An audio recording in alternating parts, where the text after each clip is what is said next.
Okay, so I'm just going to review a boot from Kostyle in Italy. So they're based in northern Italy in a town called Veneto, or city. And of course they make a wonderful boot, as you would expect from that part of the world.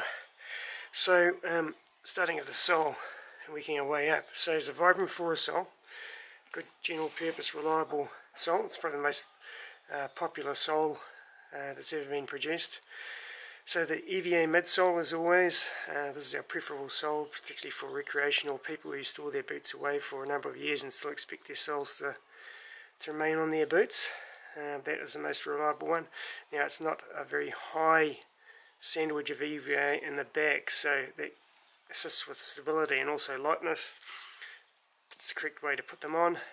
It's a little bit oversized as well, so that helps with edging, so you've got a little bit more out the edge of the boot so you can grip better. It's got a extra buffer cap. Yeah, it's another good feature of this sole. And of course you've got a rubber buffer cap over the toe. So this is all full grain leather, so this is highly water repellent, sort of highest quality you can get. And it's about 2.8mm thick, as you can see. Triple sewn at the heel, also up here. So these are sort of the more stress areas or high abrasion areas, and although at the heel that's mainly out of the way. If you did really want to protect that, you can just go over that with some shoe goo, which we have. It's made in the USA. It's particularly good. Just pop on some leather, you just run a bead on over it while the boot is sort of suspended in a vertical position, so that the bead stays nice and even. It just covers that area, and also would get in behind here as well. However, like we've produced or sold boots that have got sewing in this area, this is proven to be in a good area for protection, because it's out of the way. This is the main abrasion area. It's just having the toe cap on there as well. And triple stitching helps with so the boot doesn't split at the heel either. So it's a small heel bend, that's the correct way to do it.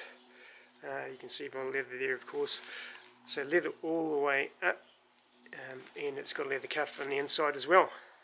So that is the most durable. This part actually does wear out. A lot of grit or stuff gets caught, you know, often in this area, and it rubs on it, and so you've got material that often wears out. Now the inner membrane is an event one, so that's a high breathability one. It's 30k breathability.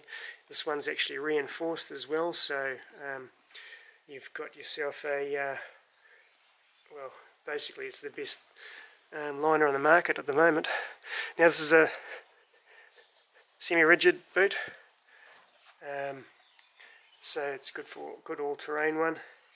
It has the usual lacing elements in it, and simple hooks. It's got a deflective base here around the element here, so that would help deflect something like a wire or something. It can often get caught up.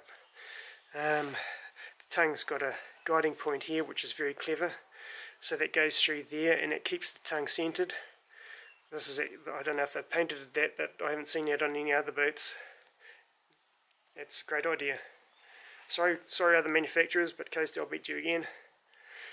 Yeah, hopefully they've painted that one. No, I haven't seen that one on any other boot, to be honest. Now I've worn the Combat one, which has got the 360-degree round around it. One of the things with having a round around it, it just takes a little bit longer to break in, particularly around the forefoot, because the leather is restricted from stretching with that extra rubber over the top of it. Also the round can peel off on that, so if you've got that sort of problem, then this has sort of solved that. It's mainly due to flexing.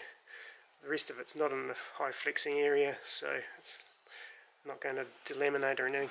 It's common with practically all manufacturers. One or two manufacturers are worse than others. It's not easy to put a rand on boot. That is probably the hardest part to get right on a boot, is a rand. So not that Kostyle can't get it on. They've got rands on the other, and we haven't had one single thing go wrong with their boots so far, and we've had them for over 2 years now. So that's something. Good company. Yep, so it's not just the Germans who can make a good boot, it's also the Italians who can equally make a good, if not better, boot. Arguably better, these ones. That's why we got them. Light is the other thing I should mention. So when you get these, I haven't weighed it, I haven't got the scales out here, and you know, I mean, how high is a boot and all that sort of relative stuff it's a moot point when weighing a boot. But seriously, if you compare this to any other boot of this height in the market, this one would be lighter. So if you're into lightweight,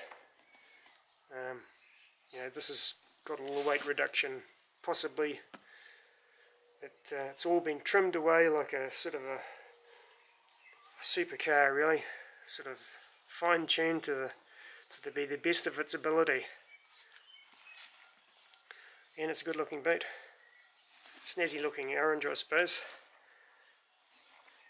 And that pretty much covers it.